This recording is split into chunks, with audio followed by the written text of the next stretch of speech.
Hello students, today we will discuss about the motion of the earth, that is the chapter 3 of 6th class. So let's start. So from this chapter we will discuss about this main points, that is first types of motions. We will read about that rotation and revolution. Second is orbital plane, circle of illumination and fact of leap year. So let's learn about first topic, that is types of motions. First is rotation. As we know that the earth has two types of motion. Rotation. It is the spinning movement of the earth on its own axis, also called axial movement of the earth. अर्थ जो है वो अपनी ही axis पर जो rotation लगाती है, जो घूमती है, जो चक्कर लगाती है, उस चक्कर को या उस प्रक्रिया को हम रोटेशन कहते हैं। वो अपनी ही धुरी पर, अपने ही अक्ष पर, अपने ही चारों तरफ जो उसका जो रोटेशन का जो चक्र होता है, जो उसकी गति होती है, उसे हम रोटेशन के नाम से जानते हैं। What is axis? The axis of earth is an imaginary line. Imaginary line, इसका मतलब क्या होता है? इमेज यानी कि एक कल्पना। एक्चुअल में कोई एक ऐसी लाइन नहीं है जिसपे अर्थ जो है वो घूम रही है।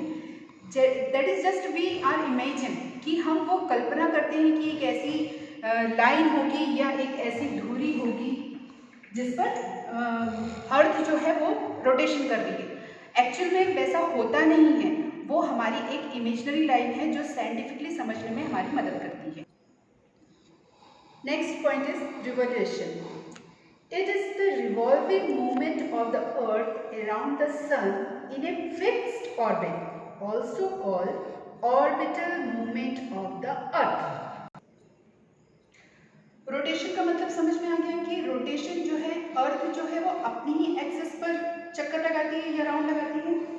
रिवॉल्यूशन मीन्स जो सन के चारों तरफ, सन जो है जैसे कि आप अपनी बुक में भी देखेंगे, as you can see in your book, sun के चारों तरफ जो एक ऑर्बिट यानी कि जो एक वृत्ताकार जो एक आकृति होती है, उस पर जो है अर्थ सन के चारों तरफ चक्कर लगाती है और उस चक्रनुमा उस प्रक्रिया को रिवॉल्यूशन कहते हैं.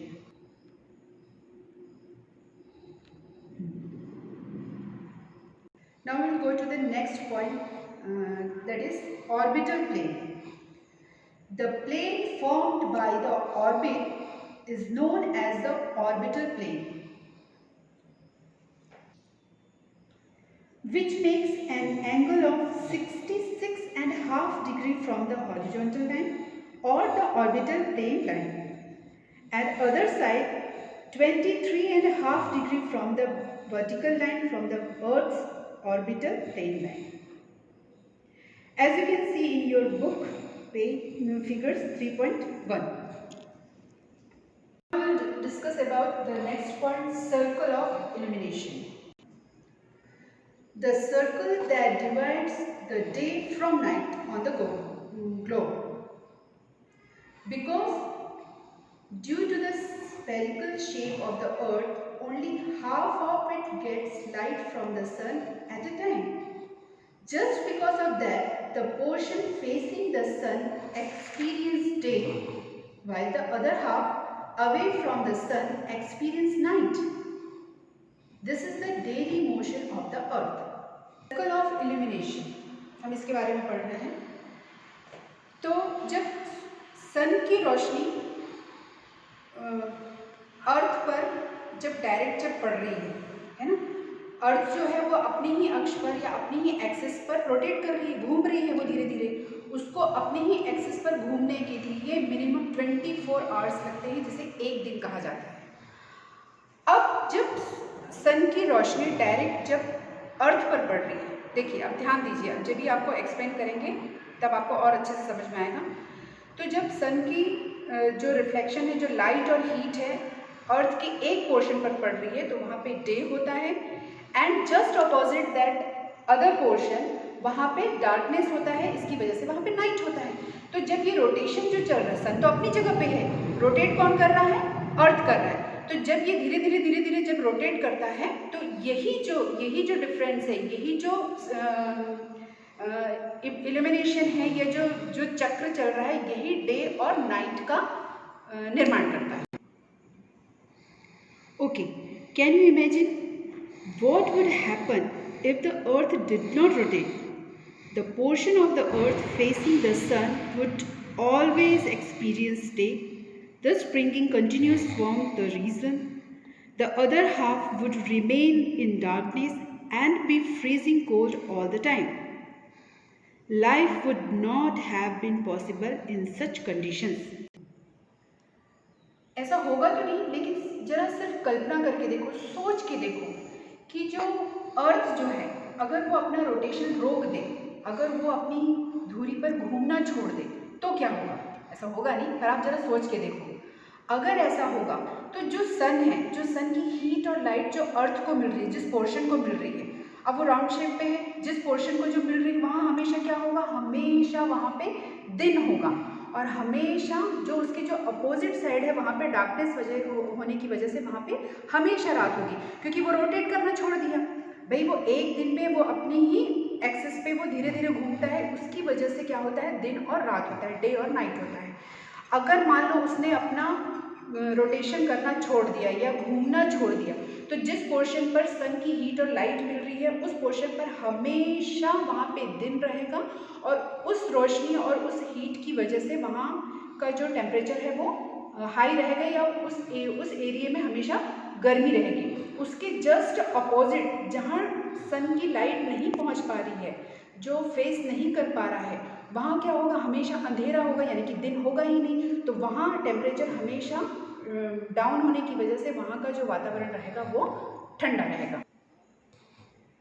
तो क्या हमेशा हम दिन में पूरे समय काम करके या जाग कर बिता सकते हैं, या डार्कनेस होने की वजह से या रात होने की वजह से क्या हमेशा हम पूरे समय सोते रहेंगे या कुछ काम नहीं करेंगे? तो इसमें क्या जो लाइफ है वो हमारी बिल्कुल भी पॉसिबल नहीं है। लाइफ को सर्वाइव करने के लिए दोनों तरह का बैलेंस होना बहुत ज़रूरी है, जो कि अर्थ जो अपने रोटेशन से हमें ये प्रदान करता है। Now we will go to the next point, fact of leap year.